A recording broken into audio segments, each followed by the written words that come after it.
లో ఒకసారి ఆలోచన చేస్తే ఇప్పటి పరిస్థితుల్లో ఇరాన్ లో ఈ యుద్ధానికి ప్రారంభం అవడానికి ముఖ్యమైన కారణం ఇటు ఇజ్రాయెల్ ఆపరేషన్ రైజింగ్ లయన్ కూడా ప్రారంభించడానికి ముఖ్యమైన కారణం ఇటు ఇరాన్ లో న్యూక్లియర్ వెపన్స్ తయారవుతున్నాయి. అలాగే ఒక 15 వరకు న్యూక్లియర్ వెపన్స్ ఆఖరి స్టేజ్ లో ఈ తయారీలో ఉన్నాయి అన్న అంశం చూపుతూ ఇటు ఇజ్రాయెల్ ఇరాన్ పై యుద్ధాన్ని రైజింగ్ లయన్ తో ప్రయత్నించింది.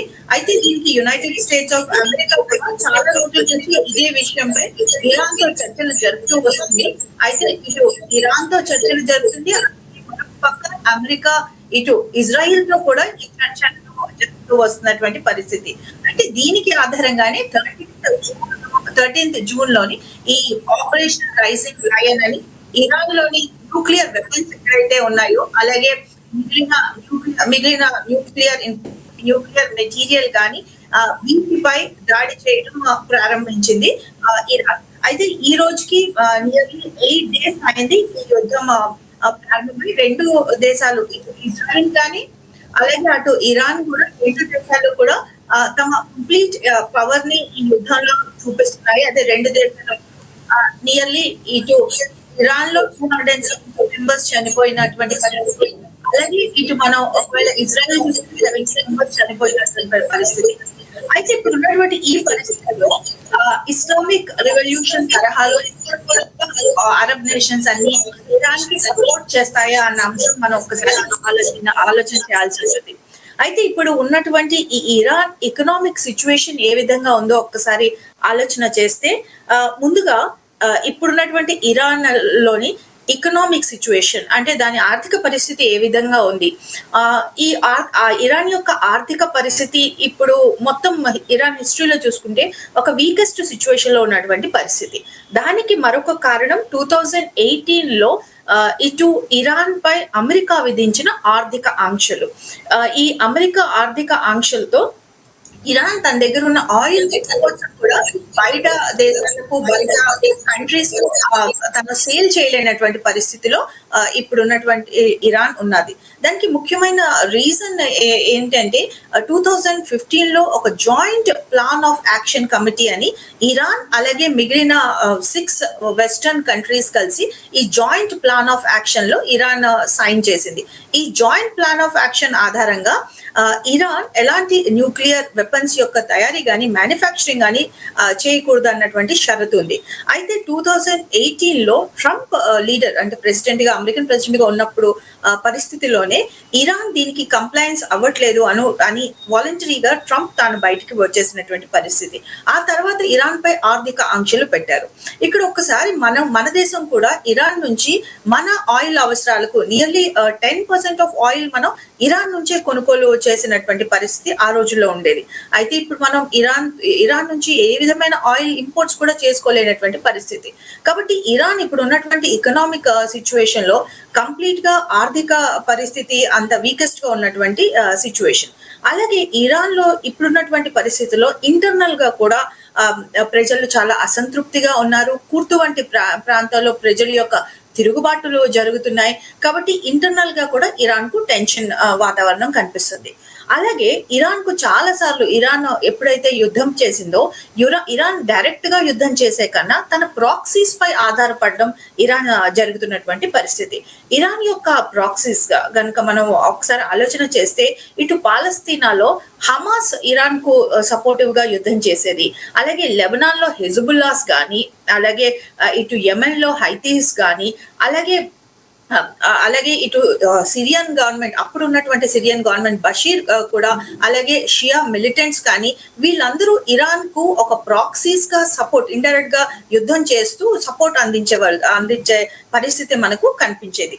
అయితే ఇప్పుడున్నటువంటి ఈ ఇజ్రాయిల్ అండ్ పాలస్తీనా వార్ లోని ఇజ్రాయిల్ చాలా మట్టుకు ఈ ప్రాక్సీస్ ని ఇటు హెజ్బుల్లాస్ అయితేనేమి కానీ, అలాగే హైతీస్ అయితేనేమి కానీ, అలాగే ఈ హమాస్ తీవ్రవాదులు అయితేనేమి కానీ ఇంపార్టెంట్ లీడర్స్ అందరినీ కూడా కిల్ చేసినటువంటి పరిస్థితి మనకు కనిపిస్తుంది.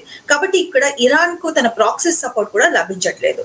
అయితే ఇప్పుడు ప్రశ్న, మిగిలిన అరబ్ నేషన్స్ అన్ని ఇరాన్ చేస్తాయా అన్న ఒక ఆలోచన చేస్తే మిగిలిన అరబ్ నేషన్స్ కూడా ఇప్పుడున్నటువంటి ఈ పరిస్థితిలో ఇరాన్ కు ఓపెన్ గా సపోర్ట్ చేయలేనటువంటి పరిస్థితి మనకు కనిపిస్తుంది. దానికి ముఖ్యమైన కారణాలు, ఒక కారణం అయితే Iran is a Shia country. అయితే మిగిలిన వరల్డ్ లో మనం చూసినట్లయితే 90% of them are Sunni Sunni nations.